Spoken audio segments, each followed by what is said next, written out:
हरे कृष्ण कृष्ण कृष्ण हरे हरे, हरे राम राम राम हरे हरे। भूमिका को आगे बढ़ाते हुए इस शरीर को त्याग कर इस भौतिक जगत में दूसरा शरीर धारण करना भी सुव्यवस्थित है।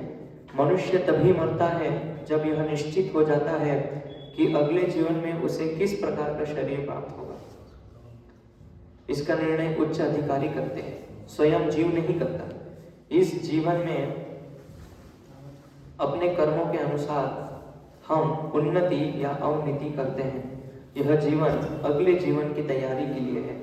अतएव यदि हम इस जीवन में भगवत धाम पहुंचने की तैयारी कर लेते हैं तो निश्चित ही इस शरीर को त्यागने के बाद हम भगवान के ही सदृश आध्यात्मिक शरीर प्राप्त करते हैं।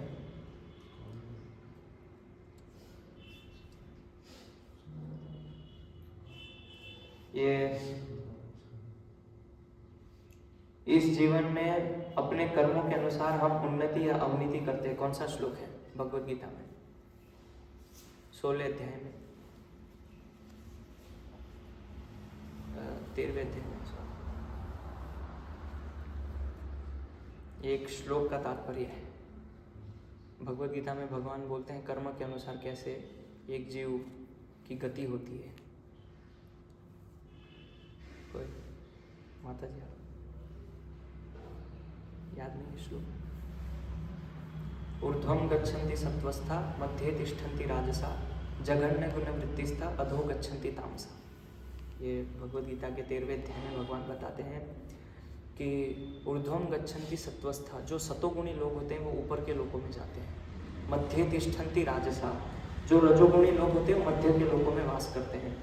और जघन्य गुण वृत्तिस्थ, जो जघन्य कार्य करते हैं, पाप वृत्ति में लगे रहते हैं, जघन्य गुण वृत्तिस्थ अधो गच्छन्ति तामसा, जो तमोगुणी लोग हैं वो नीचे के लोकों में जाते हैं। रसातल, महातल, पाताल, जो नीचे के लोग हैं उसमें वो लोग वास करते हैं। उसका ये तात्पर्य है। तो हमारे कर्मों के अनुसार हमारी उन्नति और अवनति होती है।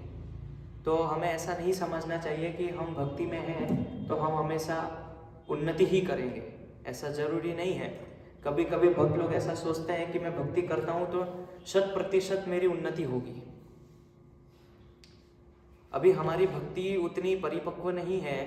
जैसे श्री ब्रह्म संहिता में बताया गया है, कर्माणि निर्दहति किंतु च भक्ति भाजा, कि हमारी भक्ति इतनी मजबूत होनी चाहिए, इतनी स्ट्रांग होनी चाहिए कि वो हमारे कर्मों का निर्दहन कर सके।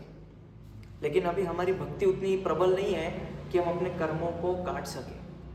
इसीलिए कभी कभी भक्त लोग को ये अपने मन में ऐसा नहीं रखना चाहिए कि भक्ति करेंगे तो 100% हम उन्नति करेंगे, ऐसा नहीं है। कृष्ण का नाम लेके भी आप ब्रह्म राक्षस बन सकते हैं। आप यह स्मरण कीजिए, भक्ति विनोद ठाकुर जब जा रहे थे गांव में से, तो वहां पे गांव में रात को एक मंदिर में ब्रह्म राक्षस रहता था। वहाँ गांव वाले कोई नहीं जाते थे। तो फिर भक्ति विनोद ठाकुर वहाँ रात को रुके और वहाँ ब्रह्म राक्षस आया। लेकिन जब भक्ति विनोद ठाकुर ने महामंत्र का जप किया तो उसका उद्धार हो गया। तो गांव वालों ने फिर पूछा कि ये कैसे हुआ। तो भक्ति विनोद ठाकुर ने बताया कि ये क्या करते थे यहाँ पे। तो भक्ति विनोद ठाकुर को गांव वालों ने बताया कि ये जो ब्रह्म राक्षस था ये पहले मंदिर में पुजारी था, लेकिन ब्रह्म राक्षस बन गया। कैसे? वो हरे कृष्ण मंत्र का जप करता था, सब कुछ करता था, लेकिन ब्रह्म राक्षस बन गया। मतलब एक भगवान का भक्त पुजारी कैसे ब्रह्म राक्षस बन सकता है, ये विचारणीय बात है। तो ऐसे ही अगर हम भक्ति के साथ साथ कोई जघन्य कार्य करते हैं या ऐसे निम्न प्रकार के कार्य करते हैं तो उसका फल हमें भुगतना पड़ता है। छोटे छोटे कर्म का भी फल हमें भुगतना पड़ता है भक्ति के साथ साथ, क्योंकि अभी हम जो भक्ति कर रहे हैं वो शुद्ध भक्ति नहीं है। शुद्ध भक्ति करने पे हमारे कर्मों का निर्दहन होता है। अगर हम इन सब चीज़ों में सावधानियां नहीं रखेंगे तो हमारी अवनति भी हो सकती है। अवनति का मतलब क्या है? ये इसी प्रकार से ये सब इस प्रकार की प्रेत योनि मिलना, ब्रह्म राक्षस बन जाना, इस तरह का हमें प्राप्त हो सकता है। अगर हम भगवान कृष्ण का नाम किसी और दूसरी चीज के लिए ले रहे हैं। जैसे वो व्यक्ति मंदिर में जो पुजारी था, भक्तिविनोद ठाकुर को ये बताया गांव वालों ने कि लोगों से पैसे लेता था कृष्ण के नाम के बल पे, और उस पैसों से अपना आजीविका चलाता था। तो भगवान के नाम के ऊपर व्यापार करके और उनसे पैसे लेके बोलते थे ये महाप्रसाद है भगवान का, ये लो, इससे ये हो जाएगा, ऐसे व्यापार करते थे, व्यापार बुद्धि रखते थे, इसलिए ब्रह्म राक्षस बन गया। तो ये कृष्ण का नाम नहीं ले रहा था, ये केवल शब्दों का उच्चारण कर रहा था। तो उसी प्रकार हम, जरूरी नहीं है कि मंत्र का जप कर रहे हैं तो वो भगवान का नाम ले रहे हैं, हम केवल शब्दों का उच्चारण कर रहे हैं। जैसे सामान्य शब्द है, ऐसे हम हरे कृष्ण शब्द बोल रहे हैं। तो यहाँ पे जो प्रभुपाद जी लिख रहे हैं कि हमारी उन्नति और अवनति हमारे कर्मों के अनुसार। तो बहुत सारे भक्त है सावधान नहीं रहते हैं।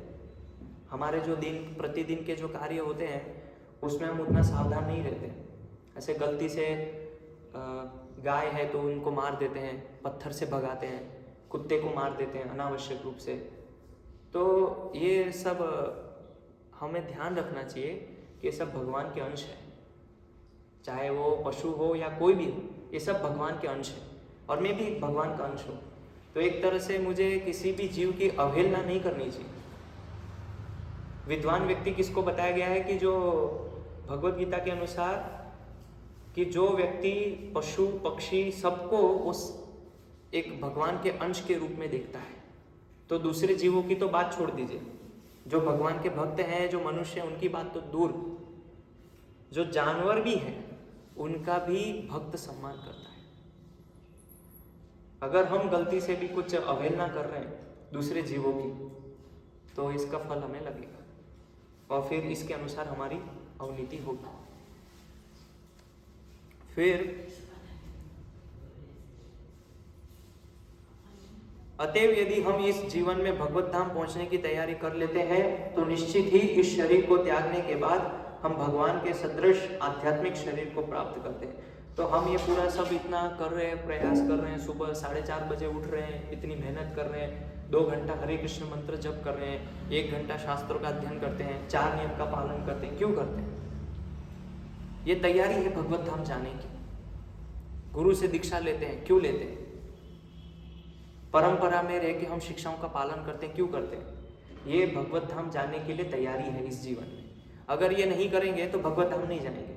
भगवत धाम जाने के लिए ये सब विधि है और इस विधि में हमें अपने आप को लगाना पड़ेगा। तो अगर इस विधि में हम अपने आप को लगाते हैं, इस विधियों को हम पालन करते हैं, तो 100% हम भगवान के धाम को प्राप्त करेंगे, इसमें कोई संशय नहीं। लेकिन अगर विधि में गड़बड़ है, विधि में अगर समस्या है, तो फिर भगवत धाम नहीं जाएंगे। तो तैयारी है कैसे भगवान के धाम जाना है, उसके लिए यहाँ पे अभ्यास करना है इस भौतिक जगत में, और अभ्यास करने के बाद फिर हमें भगवान का धाम जो है वो प्राप्त होगा। ऐसे ही प्राप्त नहीं होगा। जैसा कि पहले कहा जा चुका है, अध्यात्मवादियों के कई प्रकार हैं, ब्रह्मवादी, परमात्मावादी तथा भक्त। और जैसा कि उल्लेख हो चुका है, ब्रह्म ज्योति आध्यात्मिक आकाश में असंख्य आध्यात्मिक लोक है। इन लोकों की संख्या भौतिक जगत के लोकों की संख्या से कहीं अधिक बड़ी है। यह भौतिक जगत संपूर्ण सृष्टि का केवल चतुर्थांश है। यहाँ पे अध्यात्मवादियों के 3 प्रकार बताए गए हैं, ब्रह्मवादी, परमात्मावादी और भक्त। तो क्या ये तीनों अध्यात्मवादी जो हैं, इनके स्वामी अलग अलग हैं? हम बताते हैं कि परम तत्व एक ही है।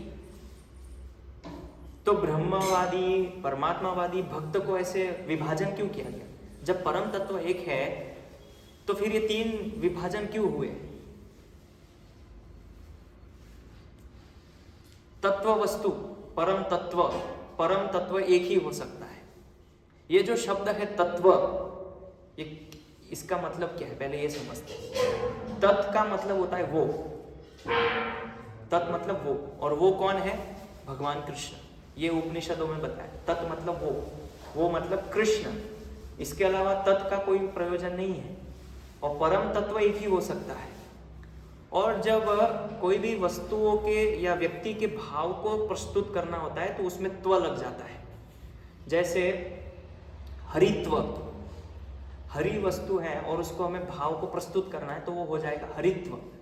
अभी वो भगवान जो कि एक व्यक्ति है, तत्व, वो एक व्यक्ति है, तो उस तत्व यानी कि जो परम तत्व है उसके भावों को स्पष्ट करने के लिए लगाते हैं त्व, तत्व।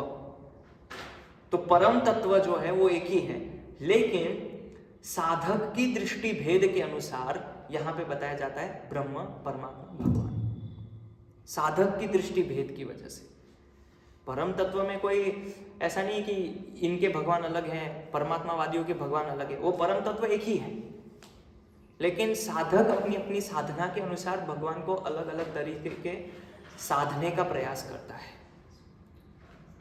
जैसे जो निर्विशेष ब्रह्मवादी है वो भगवान को साधने का प्रयास करते हैं ब्रह्म ज्योति के द्वारा, ब्रह्म ज्योति में लीन होना है उनकी जो साधना है उसके द्वारा। जो भगवान के भक्त होते हैं वो भगवान को साधते हैं हरिनाम के द्वारा, नाम संकीर्तन के द्वारा, उनकी सेवा करके। और जो परमात्मावादी गण है, परमात्मावादी जो साधक है वो भगवान को कैसे साधते हैं? ज्ञान के द्वारा, ध्यान करके, भगवान के बारे में जान के, ध्यान करके। तो ऐसे साधक की दृष्टि भेद की वजह से यहाँ पे ये भेद आता है, लेकिन वो परम तत्व हमेशा एक ही रहता है, उसमें कभी बदलाव नहीं आता है। तो ये पहले समझना है। फिर बताया गया है कि भौतिक जगत जो है ये केवल चतुर्थांश है, एकांश है न स्थितो जगत, एक चतुर्थांश। बाकी जो भगवान की जो सृष्टि है वो आध्यात्मिक लोक है, उसका केवल ये चतुर्थांश भाग है।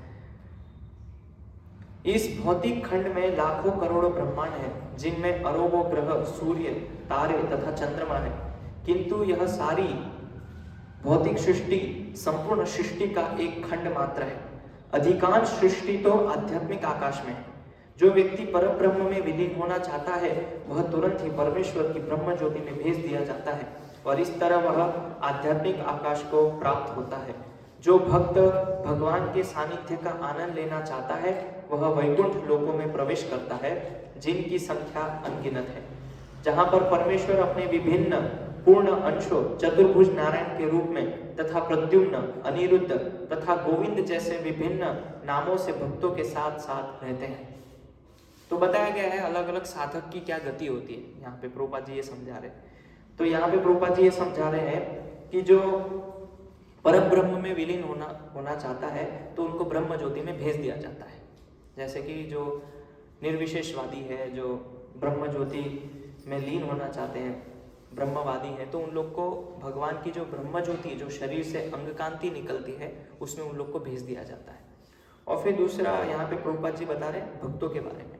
तो जो भगवान के भक्त होते हैं उनको वैकुंठ में प्रवेश करा दिया जाता है और वहाँ पे वो चतुर्भुज नारायण के साथ वास करते हैं। देखिए वैकुंठ और गोलोक, कृष्ण लोक दोनों अलग अलग है। सामान्यतः सब भक्त एक ही समझते हैं वैकुंठ और कृष्ण लोक। जो वैकुंठ है हमें वहाँ पे प्रवेश किया जाता है और वहाँ पे जो गोलोक कृष्ण लोक है वहाँ भगवान के नित्य पार्षद रहते हैं, नित्य संगी, जो नित्य रूप से भगवान के साथ रहते हैं। तो नित्य सिद्ध जो हमेशा से मुक्त है, नित्य मुक्त जीव, वो भगवान के गोलोक धाम में रहते हैं। और जो साधना करते हैं और साधना करके भगवान धीरे धीरे क्रमिक रूप से जब वो भक्ति में उन्नति करते हैं और धीरे धीरे जब भक्ति में ऐसे आगे बढ़ते हैं तो हमारे मृत्यु के बाद हमको वैकुंठ की प्राप्ति होती है और फिर वहाँ से धीरे धीरे फिर हम कृष्ण के लोक में जाते हैं। सीधा हमें कृष्ण के लोक में प्रवेश नहीं मिलता है। और ये जो वैकुंठ लोक है यहाँ पे मुख्य रूप से भगवान का सेवा होता है ऐश्वर्य भाव में। यहाँ पे भगवान कृष्ण के वैकुंठ लोक में माधुर्य भाव नहीं है।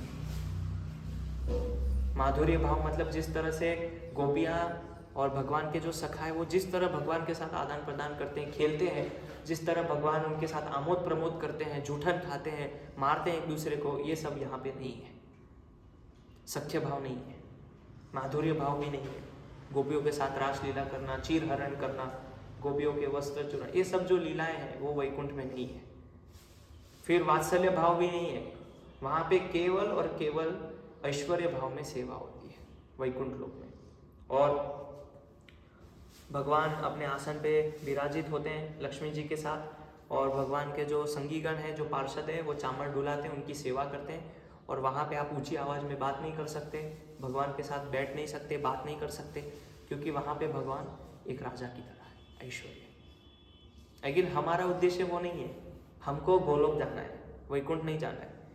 अन्य जो संप्रदाय है वो लोग बोलते हैं कि वैकुंठ सर्वश्रेष्ठ धाम है, उसके ऊपर कुछ नहीं। जैसे आप श्री संप्रदाय में जाइए, मध्व संप्रदाय में जाइए, ये लोग जो है वो माधुर्य भाव को स्वीकार नहीं करते हैं। वे लोग किसको स्वीकार करते हैं? केवल वैकुंठ लोक को, जहाँ पे ऐश्वर्य भाव है। इसलिए आप कोई भी दक्षिण भारत में कोई भी मंदिरों में जाएंगे तो वहाँ पे लक्ष्मी नारायण की उपासना होती है। जैसे अनंत पद्मनाभ स्वामी है त्रिवेंद्रम में, और श्रीरंगम में भगवान विष्णु जी शयन कर रहे हैं लेटे हुए। गुरुवायूर में आप जाइए, अलग बहुत सारे 108 दिव्य द्वेषम है दक्षिण भारत में, 108 दिव्य द्वेषम। फिर ज़्यादातर मंदिर में आप जाएंगे तो आपको यही वैकुंठ तक ही ज्ञान दिया गया है। उसके ऊपर का ज्ञान चैतन्य महाप्रभु ने हमको दिया है कि इसके ऊपर भी कुछ है। लेकिन कुछ लोग हैं वो बोलते हैं कि कृष्ण लोक जैसा कोई लोक नहीं है, इसके ऊपर क्या है? अक्षरधाम। स्वामीनारायण जो संप्रदाय है वो बोलते हैं कि अक्षरधाम सबसे ऊपर है। अभी अक्षरधाम का वर्णन कहाँ पे है, कौन से शास्त्र में? तो बहुत अभी गुजरात में आप जाएंगे तो बहुत विवाद चल रहा है भक्तों के मध्य में और स्वामीनारायण संप्रदाय में, क्योंकि वो लोग अपने आप को ऐसा घोषित करते हैं कि हमारा संप्रदाय प्रामाणिक संप्रदाय है, लेकिन वो प्रामाणिक संप्रदाय नहीं है। और कुछ भक्तों को उन्होंने आमंत्रित किया था चर्चा करने के लिए, डिबेट के लिए। तो फिर उनको बताया गया कि पहले आप जो है आपके जो शास्त्र हैं उसके ऊपर टीका लिखिए। आपके संप्रदाय में किसी भी प्रकार की कोई टीका नहीं है, लेकिन फिर भी वो लोग बोल रहे हैं कि हमारा धाम अक्षरधाम वो कृष्ण लोक से भी ऊपर है। ये मायावादी संप्रदाय है। कृष्ण लोक के ऊपर कोई लोक नहीं है। सर्वश्रेष्ठ लोक मतलब गोलोक वृंदावन, कृष्ण लोक, तो वहां पे हमें जाना है। हमारा गंतव्य वही होना चाहिए, क्योंकि वहां पे हम भगवान की अलग अलग भाव में सेवा कर सकते हैं, माधुर्य भाव में, वात्सल्य भाव में, सख्य भाव में। लेकिन वैकुंठ में केवल और केवल दास्य भाव। और हमारे भक्त समुदाय में भी जब हम भगवान की सेवा करते हैं तो भगवान के जो भक्त होते हैं वो अलग अलग भाव में भगवान की सेवा करते हैं। अभी हम राधा कृष्ण की जो सेवा कर रहे हैं वो भगवान की ऐश्वर्यमय सेवा कर रहे हैं, यानी कि लक्ष्मी नारायण के रूप में हम भगवान की सेवा कर रहे हैं, है ना। आप देखिए हमारे संप्रदाय में जितने भी आचार्य लोग हुए हैं, जो भजनानंदी भक्त हुए हैं, जो भजन करते थे, कभी वो नीति नियम का पालन नहीं करते थे। लेकिन हम लोग इतना नीति नियम विधि पालन क्यों करते हैं? 6 बार भोग लगाना है, आरती करना है, श्रृंगार करना है, उनको फूल माला पहनाना है। ये ऐश्वर्य भाव है। लक्ष्मी नारायण की तरह ही उपासना करते हैं राधा कृष्ण, लेकिन अंदर से जो भाव है वो लक्ष्मी नारायण का है। तो इसलिए कुछ कुछ भक्त जो है वो अपने घरों के अंदर कमरों में लक्ष्मी नारायण की फोटो रखते हैं, विष्णु और लक्ष्मी। उनको ऐसा लगता है कि मैं दास हूँ और मुझे इनकी सेवा करनी चाहिए भगवान की। तो किन्हीं लोगों का भाव जो है भगवान के इस रूप से ज़्यादा आकर्षण होता है। किन्हीं लोगों का आकर्षण जो है भगवान श्री रामचंद्र से हो सकता है। किन्हीं लोगों का आकर्षण है जो भगवान के अवतार श्री जगन्नाथ के प्रति हो सकता है। भगवान के किन्हीं भक्तों का आकर्षण नृसिंह देव के प्रति हो सकता है। तो ऐसे अलग अलग भाव के अनुसार हमारा विशेष व्यक्तिगत भाव के अनुसार हमारे एक विशेष प्रकार के अवतार के साथ आकर्षण होता है। जैसे गौर निताई, चैतन्य महाप्रभु, नित्यानंद प्रभु, इनके साथ हमारा ज़्यादा आकर्षण हो सकता है। तो जैसे मेरा व्यक्तिगत आप पूछें तो मेरा ज़्यादा विशेष लगाव है गौर निताई से, चैतन्य महाप्रभु से। मुझे बहुत, जब भी मैं गौर निताई को, चैतन्य महाप्रभु को देखता हूँ तो बहुत अद्भुत मुझे अनुभूति होती है कि चैतन्य महाप्रभु अगर यहाँ नहीं आते तो हमें ये कृष्ण नाम नहीं मिल पाता। और उनकी कृपा से हम जैसे पतितों का उद्धार हुआ है। जैसे ही ये विग्रह को मैं देखता हूँ, अंदर से ये चिंतन चालू हो जाता है। तो ऐसे ही सब भक्तों का अलग अलग एक अलग अलग अवतारों के प्रति एक विशेष आकर्षण होता है। जैसे किसी का रामचंद्र के प्रति हो सकता है, तो उसमें कोई समस्या नहीं है। किन्हीं का डायरेक्ट श्री श्री राधा कृष्ण के साथ आकर्षण हो सकता है कि भगवान कैसे वहाँ पे खेलते होंगे, श्रीमती राधा रानी के साथ कैसे लीला करते होंगे, मुझे भी वहाँ पे जाना है, मैं कैसे जा सकता हूँ वहाँ पे, इस तरह के चिंतन। तो ये भगवान का, जैसे मैंने बताया कि केवल चतुर्थांश है, बाकी जो पूरी सृष्टि है वो तो आध्यात्मिक जगत है। द्वारिकापुरी है, मथुरा है, जगन्नाथपुरी है, यहाँ पे हमें वास मिल सकता है। और चैतन्य महाप्रभु की लीला में जाए बिना, संकीर्तन में जाए बिना आपको बाकी धाम में एंट्री नहीं मिलेगी। सभी को पहले संकीर्तन में जाना ही पड़ेगा, उसके बाद आपको दूसरे कृष्ण लोक, गोलोक, वृंदावन जो है वहाँ पे एंट्री मिलेगी। तो ऊपर के लोकों में भी चैतन्य महाप्रभु संकीर्तन करते हैं अपने पार्षदों के साथ। और संकीर्तन करने के बाद अभी कोई मुझे पूछ रहे थे कि प्रभुपाद जी ने शरीर त्याग कर दिया, तो अभी वो कहाँ है? तो प्रभुपाद जी अभी कहाँ है? प्रभुपाद जी अभी चैतन्य महाप्रभु के आंदोलन में वापिस अपना जो उनका नित्य स्थान था वहाँ वो चले गए, क्योंकि नित्यानंद, चैतन्य महाप्रभु और नित्यानंद प्रभु के पार्षद थे श्रील प्रभुपाद जी। इसका हम व्यक्तिगत उदाहरण देख सकते हैं कि जिस तरह से चैतन्य महाप्रभु ने पूरे बंगाल के अंदर, है ना, गौर मंडल बोलते हैं, गौर मंडल यानी कि झारखंड, बिहार, वो पूरा गौर मंडल में आता है। तो चैतन्य महाप्रभु ने ऐसे यवनों के बीच, मलेच्छों के बीच, यवनों के बीच में हरिनाम जप किया और कई लोगों को उन्होंने भक्त बनाए। उसी तरह श्रील प्रभुपाद जी ने ऐसे मलेच्छों के बीच जाके अकेले हरिनाम जप करके, कृष्ण कीर्तन करके सबको भक्त बनाए। तो ये कोई साधारण कार्य नहीं है। आप समझिए, जो कार्य चैतन्य महाप्रभु ने किया वही साक्षात कार्य श्रील प्रभुपाद जी ने किया। तो इससे हम समझ सकते हैं कि श्रील प्रभुपाद जी जो है वो चैतन्य महाप्रभु और नित्यानंद प्रभु के नित्य पार्षद हैं। उनको वो शक्ति मिली है, इसीलिए श्रील प्रभुपाद जी शक्ति प्रदत्त जीव है। शक्त्यावेश अवतार बोलते हैं जिनको शक्ति का आवेश किया गया है। तो चैतन्य महाप्रभु ने उनको विशेष करके शक्ति का आवेश करके यहाँ भेजा था। क्या श्रील प्रभुपाद जी की भविष्यवाणियां हैं? बिल्कुल है। श्री संप्रदाय के अंदर, मध्व संप्रदाय के अंदर और भक्ति विनोद ठाकुर, चैतन्य महाप्रभु, बहुत लोगों ने श्रील प्रभुपाद जी के बारे में भविष्यवाणियां की है उनके आने से पहले। उसका पूरा एक लेख है मेरे पास, कभी हम उस पर कक्षा करेंगे कि कैसे अलग अलग संप्रदाय में उनके जो आचार्य हुए हैं किस तरह उन्होंने श्रील प्रभुपाद जी की पुष्टि की है। श्री संप्रदाय में, मध्व संप्रदाय, अभी इन लोग का कोई नाता नहीं है प्रभुपाद से, कौन है प्रभुपाद कुछ नहीं, लेकिन फिर भी उनकी भविष्यवाणियां उनके संप्रदायों के ग्रंथों में की गई। तो इससे पता चलता है कि श्रील प्रभुपाद जी को विशेष शक्ति प्रदान करके उनको कलयुग के पतित जीवों का तारण करने के लिए, उद्धार करने के लिए यहाँ भेजा गया था विशेष करके।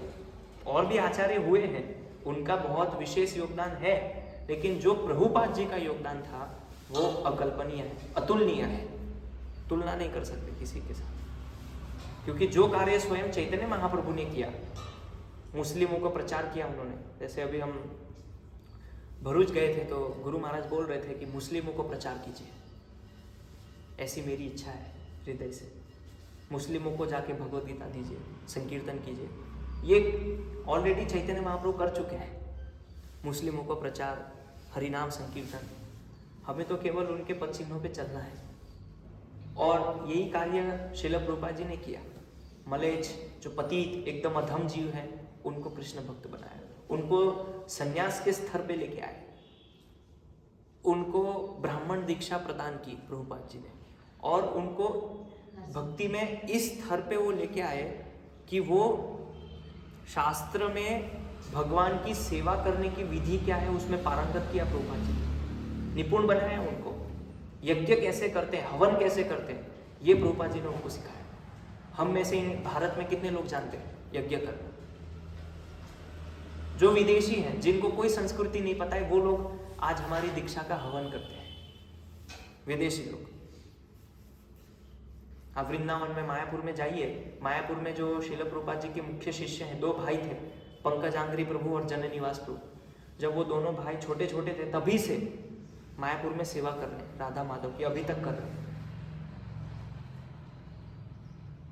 और इतने निपुण है प्रभुपाद जी ने फिर दोनों भाइयों को देख, जुड़वा भाई है दोनों, उस समय प्रभुपाद के टाइम पे आए थे, 1967 या 70 के करीब वो आए थे मायापुर में, दोनों भाई थे। और प्रभुपाद जी ने बोला ये जो दोनों भाई हैं ये वैकुंठ से आए हुए हैं,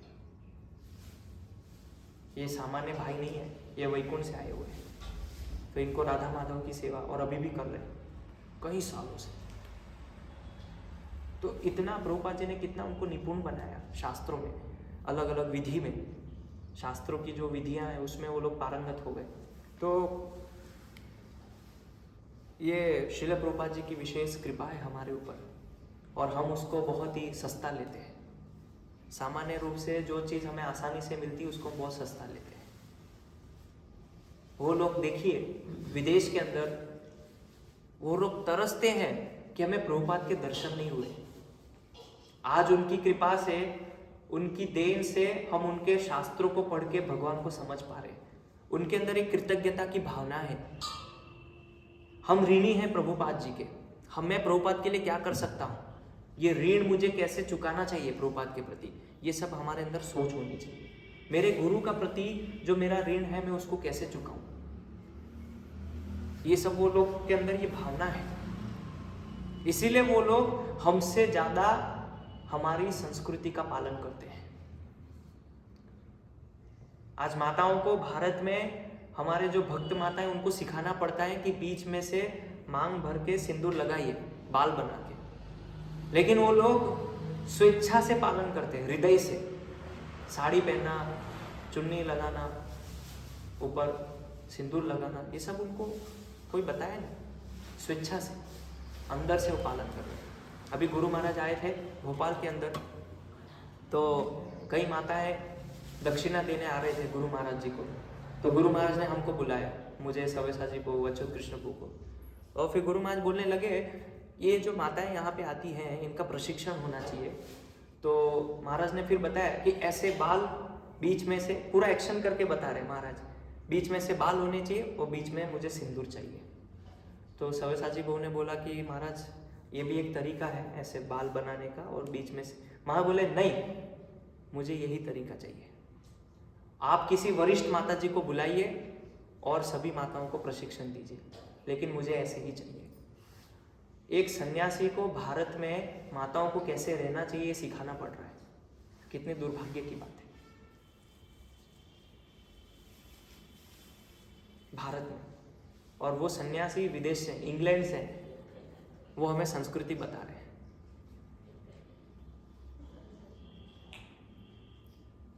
तो इसीलिए इससे पता चलता है कि कैसे श्रील प्रभुपाद जी नित्य रूप से वो चैतन्य महाप्रभु और नित्यानंद प्रभु के नित्य पार्षद हैं, और उनको यहाँ विशेष भेजा गया था अधम और पतित जीवों का उद्धार करने के लिए, और सही में उन्होंने हमारा उद्धार किया है।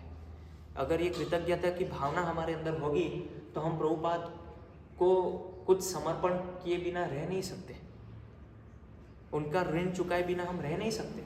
अगर सही में ये भावना है कि मैं इतना पतित था, अधम जीव था, लेकिन प्रभुपाद की कृपा से मेरा उद्धार हुआ है। ये केवल व्यास पूजा के दिन श्रील प्रभुपाद के गुणानुवर्णन के शब्द नहीं है, ये भावना प्रतिदिन हमारे अंदर होनी चाहिए, ना कि केवल श्रील प्रभुपाद की व्यास पूजा के दिन। ये भावना हमारे अंदर हमेशा चलती रहनी चाहिए कि कैसे, क्या मेरी स्थिति थी पहले, ऐसी स्थिति थी कि जैसे वो नाली में एक सुअर पड़ा रहता है, ऐसे में था, और आज कहाँ से कहाँ पहुंच गया, किसकी वजह से? प्रभुपाद की कृपा से। अगर प्रभुपाद जी 1966 में वृंदावन छोड़ के जलदूत से विदेश नहीं जाते तो ये आज ये सब नहीं होता जो आज हम ये कर रहे हैं। बड़े बड़े उत्सव, सेंटर, मंदिर, प्रचार, ये सब नहीं होता। ये क्यों हुआ? 1966 में उन्होंने इस्कॉन की स्थापना की, इसीलिए हुआ। वहां से ये शुरुआत हुई, तो आज हमें उसका लाभ मिल रहा है। श्रील प्रभुपाद जी ने जो कार्य किया था 1966 में, उसका लाभ आज हमें मिल रहा है। तो इसीलिए प्रभुपाद जी जो है उन्होंने अपना शरीर को त्याग करने के बाद चैतन्य महाप्रभु का जो स्थान है संकीर्तन आंदोलन, उसमें उन्होंने अपना स्थान को नित्य रूप से ग्रहण किया है। तो हमारा भी वही स्थान है, चैतन्य महाप्रभु के आंदोलन में वापस जाना। और हम चैतन्य महाप्रभु के पार्षद हैं, जो भी हरिनाम संकीर्तन कर रहे हैं, प्रचार कर रहे हैं, तो चैतन्य महाप्रभु ने हमको शक्ति का आवेश किया है कुछ स्तर पे, तभी हम प्रचार कर पा रहे हैं, तभी हम दूसरों को भक्त बना पा रहे हैं, कुछ बोल पा रहे हैं। चैतन्य महाप्रभु और नित्यानंद प्रभु की कृपा के बिना कोई जीव बोल नहीं सकता है कृष्ण के बारे में। कोई भी जीव कृष्ण का गुणगान नहीं कर सकता है, प्रचार नहीं कर सकता है। उनकी कृपा है, इसीलिए हम कुछ बोल पा रहे हैं कृष्ण के बारे में। तो हमें जो हम बोल पा रहे हैं उसका घमंड नहीं होना चाहिए कि मैं इसलिए बोल पा रहा हूँ क्योंकि मैंने पूरी भागवतम पढ़ी है। वो तो केवल एक माध्यम है। कई बार भागवतम पढ़ने के बाद भी आप नहीं बोल पाएंगे, पूरी भगवद गीता पढ़ने के पर भी आप नहीं बोल पाएंगे। यदि चैतन्य महाप्रभु नित्यानंद प्रभु की कृपा नहीं है तो नहीं बोल पाएंगे, क्योंकि प्रचार मतलब चैतन्य महाप्रभु की कृपा। जिसके ऊपर वो कृपा है वो व्यक्ति प्रचार कर सकता है। प्रचार ऐसा, कोई बोले प्रचार कौन कर सकता है? जिसने शास्त्रों को पढ़ा है, जिसने श्लोकों को याद किया है, जिसने बहुत प्रवचन सुने, वो प्रचार कर सकता है। हाँ, कर सकता है, लेकिन एक महत्वपूर्ण चीज है कृपा। तो क्या वो कृपा हमको मिली है? अगर हम प्रचार कर पा रहे हैं, इसका मतलब ही यही है कि हमको चैतन्य महाप्रभु ने कुछ स्तर पे वो कृपा दी है, इसलिए हम प्रचार कर पा रहे हैं। तो कभी भी जब हम प्रचार करते हैं तो ये शास्त्रों का घमंड कि मैंने श्लोक याद की, इसका घमंड, ये घमंड नहीं होना चाहिए, अहंकार नहीं होना चाहिए। क्योंकि भगवान को अगर सबसे खराब वस्तु लगती है तो वो अहंकार है। तो मैं पूरी गुरु परंपरा के आशीर्वाद से, चैतन्य महाप्रभु और नित्यानंद प्रभु के आशीर्वाद से, और प्रभुपाद जी की मेरे ऊपर अनुकंपा है, करुणा है, तो उनके आशीर्वाद से मैं कुछ दो शब्द बोल पा रहा हूं दूसरे जीव को। ये भाव रखना चाहिए हमारे अंदर। उनके कृपा के बिना मैं एक पुस्तक भी नहीं दे सकता हूं किसी को। अभी मैराथन आने वाला है, भगवद गीता मैराथन, तो ये भाव रखना चाहिए कि प्रभुपाद जी की कृपा के बिना मैं किसी को एक पुस्तक तक नहीं दे सकता। मेरे साथ पूरी परंपरा है, मेरे गुरु महाराज हैं, प्रभुपाद जी हैं, चैतन्य महाप्रभु, नित्यानंद प्रभु मेरे साथ हैं, तो वो लोग साथ में हैं, इसीलिए मैं कर पा रहा हूँ। ये भाव रखना चाहिए प्रचार।